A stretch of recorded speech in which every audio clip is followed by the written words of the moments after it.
बड़े नेता जैसे तेजस्वी यादव, अखिलेश यादव, सीताराम येचुरी, डी राजा, शरद पवार, उद्धव ठाकरे, तमाम लोग यहाँ मौजूद हैं। तो एक तरह से आज यहाँ दिल्ली के रामलीला मैदान से एक बार फिर से वो चुनावी शंखनाद किया जा रहा है। और आप जानते हैं बड़ा ऐतिहासिक है दिल्ली का ये रामलीला मैदान। इस तरफ देखिए आप, फैलाव देखिए, जिस तरह से लोगों का यहाँ हुजूम आपको दिखाई पड़ रहा है, सब के सब यहाँ पर मौजूद। आप लोग कितने बजे सुबह यहाँ आ गए थे? सुबह 9 बजे आ गए थे। अच्छा, और तब से ये खड़े कहाँ हैं, कहाँ से आई हैं आप? मैं दिल्ली से हूँ, अरविंद केजरीवाल जी के। ज्यादातर लोग पंजाब से दिख रहे हैं। नहीं, दिल्ली से भी बसें लग गई हैं। महिलाएं आ रही, राजघाट तक देखना भीड़ ही भीड़ होगी। अच्छा, उधर देखिए, उधर कैमरा है। भाई साहब जरा सा हट जाइए, अब आ जाइए। आप कांग्रेस से हैं, कांग्रेस के कम लोग क्यों दिख रहे हैं, ज्यादातर आम आदमी पार्टी के, क्या बात है? कांग्रेस का ब्लॉक गलत कर दिया, उधर ब्लॉक है कांग्रेस के इस साइड में। अच्छा, ब्लॉक चेंज कर दिया उन्होंने, रास्ता बंद कर दिया है, ब्लॉक चेंज कर दिया। अच्छा, उस ब्लॉक में सिटिंग गलत कर दी उन्होंने। ओहो, अच्छा, ब्लॉक्स बनाए गए हैं, सामने आम आदमी पार्टी के लोग हैं और तमाम लोग। और यहाँ पर सबसे बड़ी बात जो है, देखिए होता क्या है रवि, आपने भी ठीक है, तस्वीरें भी हम दिखा रहे हैं संजीव अपने दर्शकों को। शरद पवार के लिए निकल चुके हैं, क्योंकि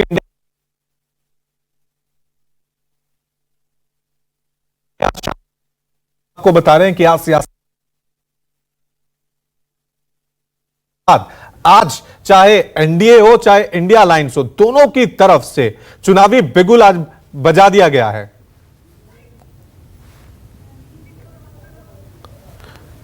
चलिए एक बार फिर सीधा रुख करते हैं रामलीला मैदान का। संजीव, तस्वीर हम देख रहे हैं, शरद पवार निकल गए अपने घर से, क्योंकि एक एक करके सब राजनीतिक नेता अब इसी मंच पर पहुंचेंगे। लेकिन बड़ा मैसेज वही दिया जाएगा कि तानाशाही हटाओ, लोकतंत्र बचाओ। विपक्ष के पास और क्या मुद्दा होगा इसके अलावा, तानाशाही के अलावा?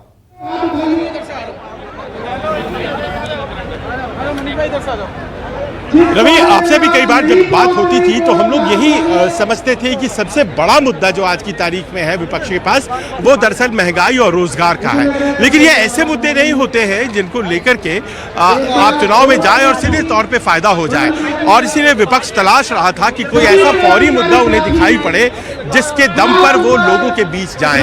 और हाल के दिनों में ईडी की जो कार्रवाइयां हुई हैं, खास तौर पर विपक्षी दलों के साथ, और इसमें आप नाम लीजिए, अमूमन हर दल ईडी की कार्रवाई में मुलविस है, कोई भी बचा हुआ नहीं है।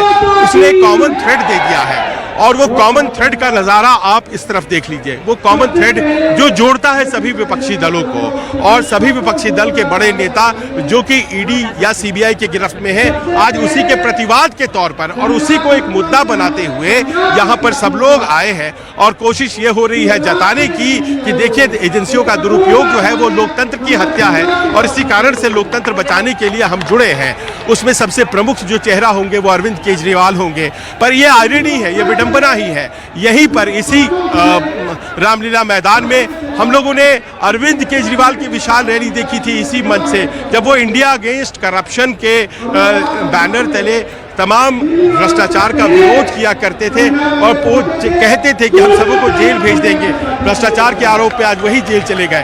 भारतीय जनता पार्टी ये कोशिश कर रही है बताने की कि देखिए भ्रष्टाचारी है सारा विपक्ष, इसीलिए सब एक हो गए हैं और इसीलिए यहाँ पर इतनी बड़ी भीड़ आई है। लेकिन ये भीड़ भले ही प्रायोजित हो, भले ही लाई गई हो, लेकिन अपने आप में बड़ा ज़बरदस्त यहाँ पर नज़ारा है।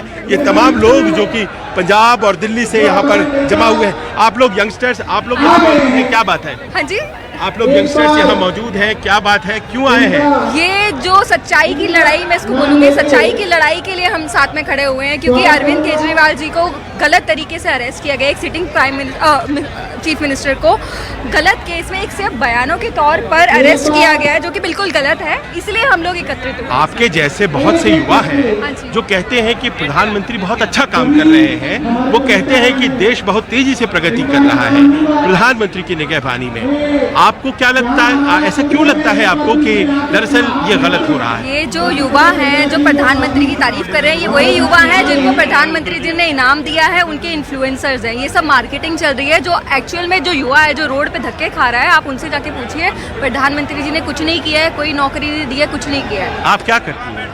मैं एक फाइनेंशियल एनालिसिस्ट हूँ। पढ़ाई भी कहाँ से किया है? पढ़ाई मैंने IMC JNU से किया है। देखिए आप IMC से पढ़ाई हाँ जी। करने के बाद फाइनेंशियल एनालिस्ट हाँ हैं, जी। अपॉर्चुनिटीज मिल रही हैं, हाँ जी। तो वो अपॉर्चुनिटीज वो का आप लाभ उठा opportunities रहे हैं, हमारी फिर ये मेहनत, विरोध। वो हमारी मेहनत से मिल रही है। कोई प्रधानमंत्री जी ने हमें नौकरी नहीं दी है, वो हम अपनी मेहनत से ले रहे हैं। और आप मानती हैं करप्शन के सारे आरोप झूठे हैं? डेफिनेटली झूठे। आप ये देखिए ना कि बीजेपी के किसी भी नेता पे करप्शन का कोई भी चार्ज नहीं है। मतलब उन्होंने इतना करप्शन किया है फिर भी उनके पास चार्ज नहीं है, बट जो भी ऑपोजिशन के लीडर्स हैं उनके ऊपर सारे चार्जेस लग रहे हैं। और जैसे ही वो बीजेपी में आ जाते हैं तो बीजेपी की वॉशिंग मशीन में आके पाक साफ हो जाते हैं। मतलब ये तो पता चल रहा है। मेरा नाम सुरभि है। अब देखिए सुरभि ने जिस तरह से जो बात कही, अपने आप में यही एक नैरेटिव है जिसको एस्टैब्लिश किया जा रहा है इस बार विपक्ष के द्वारा।